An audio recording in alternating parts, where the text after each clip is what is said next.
അടുത്തൊരു ക്വസ്റ്റ്യൻ നോക്കാം നമുക്ക്. 2000 rupees was deposited in a scheme in which interest is compounded annually. After 2 years, the amount in the account was 2,205 rupees. What is the rate of interest?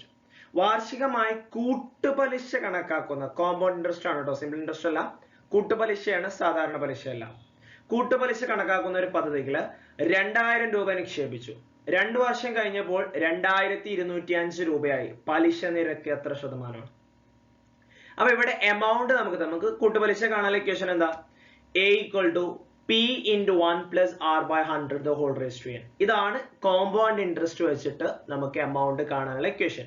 A എന്ന് പറഞ്ഞു കഴിഞ്ഞാൽ amount ആണ്, P എന്ന് പറഞ്ഞു കഴിഞ്ഞാൽ principal amount, നമ്മൾ നിക്ഷേപിച്ച തുക, R എന്ന് പറഞ്ഞാൽ റേറ്റ് ഓഫ് ഇൻട്രസ്റ്റ്, N എന്ന് പറഞ്ഞാൽ നമ്പർ ഓഫ് ഇയേഴ്സ്. ഓക്കെ, അപ്പൊ ഇവിടുത്തെ P ഇൻട്രസ്റ്റ്, നമ്മൾ പ്രിൻസിപ്പൽ എമൗണ്ട് എത്രയാണ്? 2000 രൂപയാണ്. ദെൻ N എന്ന് പറയുന്നത് 2 വർഷത്തിനാണ്, 2 വർഷത്തിനാണ് അയാൾ എടുത്തിട്ടുള്ളത്. ദെൻ A എമൗണ്ട് 2 വർഷം കഴിയുമ്പോൾ അയാൾക്ക് കിട്ടുന്ന ടോട്ടൽ എമൗണ്ട് എന്ന് പറയുന്നത് 2205 രൂപ. ദെൻ നമ്മൾ വാല്യൂസ് കൊടുത്തു. 2000 equal to 1 plus R by 100 the whole raised to n ന്റെ സ്ഥാനത്ത് 2 കൊടുത്തു, 2205. ഇനി ഈ 2000 അപ്പുറത്തോട്ട് കൊണ്ടുവരാം. ഇതിവിടെ ഗുണിക്കാനുള്ള അപ്പുറം വരുമ്പോൾ എന്താവും? ഹരിക്കാനാവും. ഇനി 2205നെയും 2000നെയും നമുക്ക് 5 കൊണ്ടൊന്ന് ഡിവൈഡ് ചെയ്തിട്ട് ചെറുതാക്കാം. ഓക്കെ, അപ്പൊ നമുക്ക് 441/400 ഒരു പെർഫെക്റ്റ് സ്ക്വയറുകൾ കിട്ടും. 2നെ നമ്മൾ എന്ത് ചെയ്തു? 2 5 കൊണ്ട് ഡിവൈഡ് ചെയ്യാൻ പറ്റുന്നല്ലേ? ഇപ്പൊ 2നെ 5 ഡിവൈഡ് ചെയ്തു. ഇനി 2ന്റെയും നമുക്ക് റൂട്ട് കാണാം. ഓക്കെ, സ്ക്വയർ കളയാൻ, അല്ലെങ്കിൽ 2 ഭാഗത്തും സ്ക്വയർ വരുന്നത്. അതായത് 441 പറഞ്ഞാൽ 21ന്റെ സ്ക്വയർ ആണ്, 400 എന്ന് പറഞ്ഞാൽ 20ന്റെ സ്ക്വയർ ആണ്. അപ്പൊ നമുക്ക് എങ്ങനെ എഴുതാം? 21/20 ഹോൾ സ്ക്വയർ എഴുതി കൂടെ അല്ലെ? ഇപ്പൊ 2 ഭാഗത്തും സ്ക്വയർ വന്നല്ലോ, ആ സ്ക്വയറുകൾ അങ്ങോട്ട് ക്യാൻസൽ ചെയ്ത് കളയാം. ഓക്കെ, 2 ഭാഗത്തും സ്ക്വയറുകൾ വന്നല്ലോ, ആ സ്ക്വയറുകൾ അങ്ങോട്ട് ക്യാൻസൽ ചെയ്ത് കളയാം. ബാക്കി എന്തുണ്ട്? 1 plus R by 100 equal to 21/20. ഇതിന് നമ്മൾ R കണ്ടുപിടിക്കണം. അപ്പൊ ആദ്യം ഈ +1നെ അപ്പുറത്തോട്ട് കൊണ്ടുവരാം. +1 അപ്പുറം വരുമ്പോൾ മൈനസ് ആവും, ദെൻ ക്രോസ് മൾട്ടിപ്ലൈ ചെയ്യാം.